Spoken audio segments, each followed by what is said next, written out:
Saya kalau tidak ada peristiwa ini, saya nggak yakin kemudian akan lebih mudah mendidik publik bahwa setelah vaksin itu nggak boleh lepas masker. Bisa jadi saya pun melakukan hal yang sama. Halo Mbak Babe, apa kabar? Kembali di Babe One on One, saya akan berbincang dengan pengamat sosial dari Universitas Indonesia terkait dengan kampanye vaksin yang terus digalakkan pemerintah, hingga mengundang sejumlah tokoh publik dan selebriti untuk mendapatkan dosis vaksin perdana yang disiarkan langsung dari istana. Nah, ini menjadi problematika karena salah satu penerima vaksin, selebriti Raffi Ahmad ini, kedapatan berkumpul tanpa memperhatikan protokol kesehatan usai mendapatkan vaksin. Nah, apa dampak yang bisa diakibatkan dari insiden ini terhadap kampanye vaksin yang terus digencarkan pemerintah? Kita akan langsung ngobrol dengan narasumber saya, simak terus perbincangannya. Halo Mbak Devi Rahmawati, apa kabar? Sehat? Alhamdulillah Mbak, sehat. Oke, terima kasih sudah mau gabung di Babe One on One. Ini perlu pencerahan gitu ya bagi masyarakat terkait dengan apa yang menjadi perbincangan saat ini nih. Kita tahu pemerintah lagi gencar-gencarnya untuk kampanye vaksin COVID-19 gitu. Semuanya tuh dilakukan dengan simbolik dan gestur yang besar gitu. Presiden divaksin duluan, disiarkan secara langsung, bisa disaksikan oleh masyarakat. Nah, sampai juga mengundang-undang banyak tokoh-tokoh penting gitu untuk turut divaksin perdana. Nah, sebelum kita membahas kasus yang kita tahu nih masih menjadi perbincangan banyak orang dan bahkan berlanjut gitu ke ranah hukum, menurut Anda soal strategi yang diterapkan oleh pemerintah gitu, khususnya istana dalam hal ini, dalam kampanye vaksin COVID-19 itu bagaimana sih Mbak Devi? Ya, menurut hemat saya apa yang dilakukan oleh pemerintah dalam upaya untuk mendorong proses transformasi sosial yang besar kaitannya dengan upaya kita semua terbebas dari pandemi COVID melalui vaksin, menurut hemat saya sudah sangat tepat. Kenapa kemudian penggunaan tokoh publik itu menjadi efektif dan efisien, bahkan diujikannya sudah jauh lama, dalam konteks timur khususnya Indonesia, karena peneliti barat misalnya Lazarfeld itu dari tahun 30-an sudah menjelaskan bahwa dalam konteks masyarakat tertentu khususnya timur misalnya yang menganut karakter sosial patron klien. Patron itu adalah orang-orang tokoh-tokoh yang dihormati, dihargai, dan didengar, serta diteladani oleh masyarakat. Itu biasanya perbuatannya, perkataannya itu akan cenderung diikuti, berpotensi besar untuk diikuti oleh klien. Klien itu siapa? Adalah fansnya, jamaahnya, penggemarnya, atau orang-orang yang dalam konteks masyarakat timur, sekali lagi timur ya, ini bukan kata Devi, tapi kata pakar-pakar barat yang sudah menemukan teori-teori ini, bahwa dalam struktur masyarakat sosial seperti timur atau Indonesia, itu bentuknya hierarkis. Selalu ada orang yang ada di puncak hierarki atau jenjang sosial. Siapa sih emang yang disebut tokoh publik? Nah, sederhananya kalau saya terjemahkan itu terdiri dari 4K. 4K itu apa? Orang yang memiliki K pertama, kekuasaan. Lurah, kades, hingga presiden. Yang kedua adalah orang yang memiliki kekayaan. Sederhana, orang-orang yang kaya itu kan biasa dihormati di masyarakat. Yang ketiga adalah ketenaran. Nah, di sini baru para selebritis. Tenar di TV, tenar di radio, tenar di Twitter, tenar di Instagram, tenar dimanapun. Yang terakhir adalah kewibawaan. Nah, itu siapa? Dia adalah tokoh-tokoh agama, tokoh-tokoh adat, tokoh-tokoh masyarakat. Jadi dalam konteks timur, orang-orang yang berpengaruh yang posisinya di ujung atas piramida masyarakat, hierarki tertinggi adalah 4K tadi. Nah, oleh karenanya kalau kita ingin melakukan transformasi sosial, 4K ini diharapkan itu menjadi lokomotif. Harapannya apa? Gerbongnya akan ikut biasanya. Potensi ya, karena pasti ada aja sekian persen yang tidak mengikuti. Itu hal yang alamiah. Itu untuk merubah dari sesuatu yang belum pernah ada menjadi ada. Itu tahapannya nggak sederhana.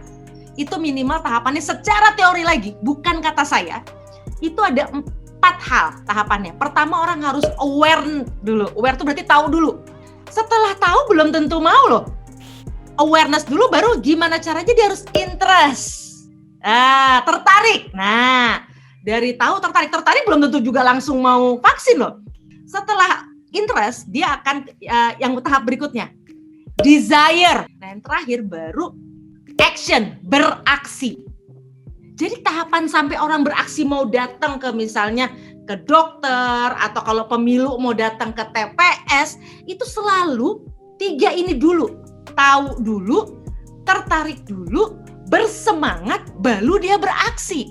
Nah, peran para tokoh-tokoh publik itu adalah di proses yang di sini 3 ini. Tapi kan ternyata dia misalnya, habis vaksin tindakannya nggak benar. Justru ini momentum jadi pelajaran nasional. Karena saya yakin orang yang berpikir bahwa setelah vaksin bisa segera bebas bukan cuma orang itu. Dengan kemudian dikasih pelajaran bahwa itu salah, ini kan pelajarannya langsung nasional. Untuk mengatakan Anda siapapun termasuk saya, kalau nanti selesai vaksin jangan overconfidence. Lantas buka masker, lantas lalu berkerumun, lantas lalu nggak lagi cuci tangan dan sebagainya. No! Sudah ditunjukkan dengan lelaku tokoh yang tadi itu bahwa misalnya dia setelah vaksin malah lepas. Nah, kan salah. Itu harus didemonstrasikan agar orang tahu. Saya yakin bukan cuma orang ini yang berpikir seperti itu. Kita semua pasti mikir, wah kan udah antibody nih, udah kuat nih, santailah, nggak perlu pakai masker. Saya yakin siapapun berpeluang berpikir demikian. Jadi yang perlu kita maknai dari peristiwa tadi bukan kemudian menuding wah pemerintah salah, pemerintah ngaco, ini tokohnya salah. No, ini semua bagian dari pelajaran. Jadi jangan dibiarkan kasus ini itu menjadikan usaha yang sudah dilakukan itu menjadi mundur ya. Harusnya bisa dijadikan diambil hikmahnya, diambil lagi cara keluarnya untuk bisa menjadikan kampanye ini bisa lebih efektif lagi gitu ya Mbak Devi ya. Saya kalau tidak ada peristiwa ini, saya nggak yakin kemudian akan lebih mudah mendidik publik bahwa setelah vaksin itu nggak boleh lepas masker. Bisa jadi saya pun melakukan hal yang sama. Ada beberapa karakteristik di mana orang itu dijadikan key opinion leader gitu. Salah satunya adalah budaya yang kita tahu sekarang adalah influencer. Terlepas dari mungkin kapasitas mereka atau integritas mereka untuk membicarakan sesuatu isu gitu, tapi tidak bisa dinafikan bahwa jumlah followers dan fans yang mereka punya itu menjadikan mereka memiliki power yang begitu besar gitu untuk mempengaruhi publik. Apa pandangan Mbak Devi terkait dengan budaya influencer yang saat ini tuh menjadi menjadi mayoritas platform informasi utama boleh kita lihat gitu sebagian besar kepada masyarakat dengan pengaruh yang begitu besar. Mbak, mohon izin saya menyampaikan influencer bukan budaya baru. Influencer itu selebritis, hanya saja mediumnya sekarang yang berbeda. Yang tadi saya bilang 4K tadi, itu masuk K yang ketenaran. Ini biasa saja, hanya saja sekarang namanya karena platformnya adalah media sosial internet, namanya jadi influencer. Kalau zaman dulu ya namanya seleb, sesederhana itu artis. Udah sesederhana itu saja. Sekarang artis itu kan jadi macam-macam, ada artis Instagram, ada artis TikTok, ya mereka artis. Nah dari zaman dulu memang tidak pernah ada yang namanya artis itu ada materi etika artis, tapi saya sepakat bahwa memang mereka sebagai tokoh itu bagaimanapun juga harus punya tanggung jawab sosial. Masyarakat tentu saja bisa menjadi penjaga moral juga, sehingga kemudian para tokoh ini juga dengan mudah diingatkan kalau kemudian mereka itu juga sebagai manusia sangat mungkin tergelincir pada hal-hal yang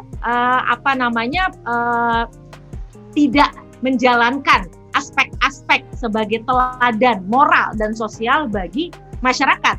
Artinya gini, mereka ini bukan Superman, bukan Superwoman yang harus suci. Tidak, mereka sangat mungkin juga melakukan kesalahan. Tapi enaknya kalau mereka melakukan kesalahan, itu menjadi pelajaran nasional, menjadi pelajaran bagi publik yang lebih luas. Itu poin yang perlu kita jadikan hikmah. Setiap kesalahan-kesalahan yang dilakukan oleh Devi nggak akan pengaruh apa-apa kepada dunia. Tapi begitu mereka melakukan kesalahan, ini jadi pelajaran. Nah ini yang harusnya kita serius dalam ini konteksnya pemerintah, dalam konteks vaksin, rangkul mereka, didik mereka secara utuh.